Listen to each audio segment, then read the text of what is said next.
Horror कहानियां थी। कौन थी वो?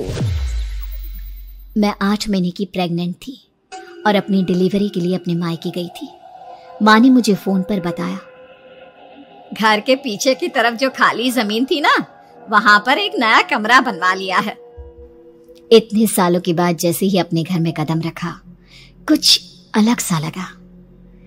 माँ, ये घर के पीछे की तरफ नया कमरा बनवाने की क्या जरूरत थी? अरे बेटा, घर के पीछे दूर दूर तक खाली जमीन है। तेरे पापा को कई दिनों से लग रहा था कि यहाँ पर एक कमरा बनवा लेंगे तो ताजा हवा मिल जाया करेगी। अब तो ये सब छोड़ और चल जल्दी से दूध पी ले। माँ, मैं थोड़ी देर में पी लूंगी, आप सो जाओ। मैंने दूध का गिलास उठाकर उस खिड़की में रख दिया। पता नहीं कब आंख लगी, अचानक से खिड़की के पल्लों के खड़कने की तेज आवाज आई। दूध का गिलास धड़ाम से जमीन पर आ गिरा। जमीन पर गिरते ही दूध का रंग लाल हो चुका था। मैंने खिड़की से झांक कर बाहर देखा। चारों तरफ धूप अंधेरा था। उस अंधेरे की तरफ से कुछ आवाजें आ रही थी, जैसे छोटे बच्चे आपस में खिलखिलाकर मस्ती कर रहे हो।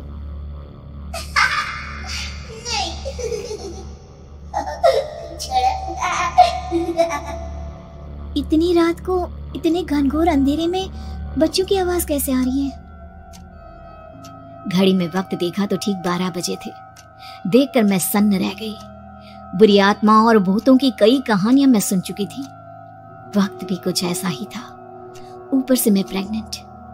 सुना था कि ऐसे वक्त में अक्सर बुरी आत्माएं औरतों का पीछा करती है, तो क्या मेरे पीछे भी?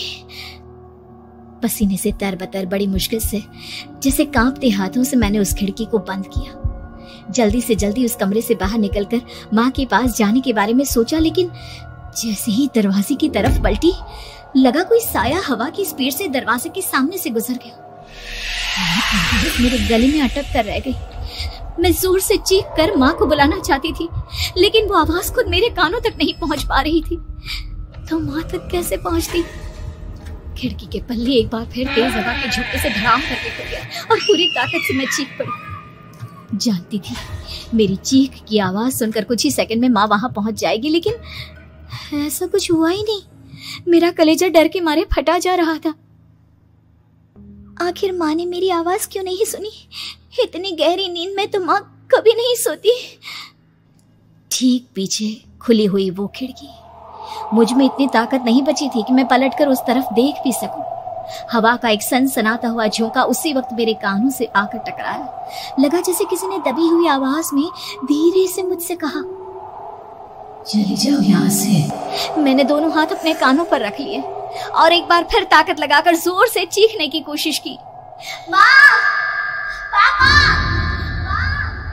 मेरी आवाज उस कमरे की दीवारों से टकराकर वापस मुझे ही सुनाई दे रही थी। जितनी ताकत के साथ मैंने चीखने की कोशिश की थी, कुछ ही देर बाद उससे कहीं ज्यादा तेज और दर्दनाक चीख मुझे सुनाई देने लगी। ये आवाज ठीक मेरे पीछे खिड़की से आ रही थी। वो आवाज मेरे कानों में पिघलते हुए लोहे की तरह गिर रही थी।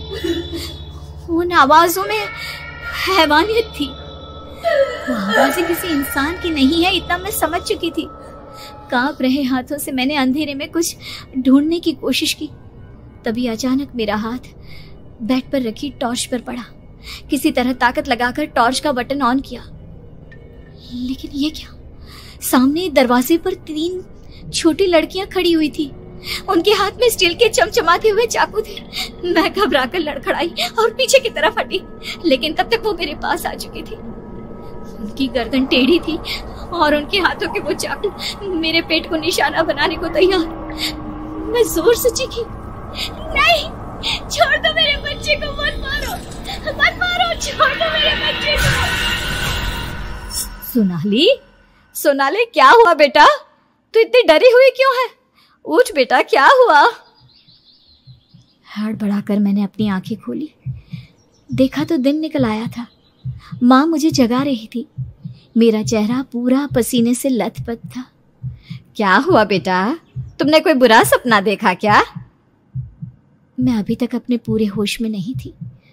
वो मेरे बच्चे को मार देगी माँ। वो लड़की मेरे बच्चे को। मैंने घबराकर अपने पेट को छुआ। सब कुछ ठीक था। और वो दूध जो रात को यहाँ पर गिर गया था, उसका रंग लाल हो गया था। माँ ने हंसते हुए दूध का गिलास मुझे दिखाया। तुमने दूध पिया ही नहीं, पूरा का पूरा ऐसे ही रखा हुआ है। तुमसे कहा था ना सोनाली, सेहत के लिए लापरवाही ठीक नहीं बेटा। लेकिन मैंने तो सब कुछ अपनी खुली आंखों से देखा था। ये सपना कैसे हो सकता है?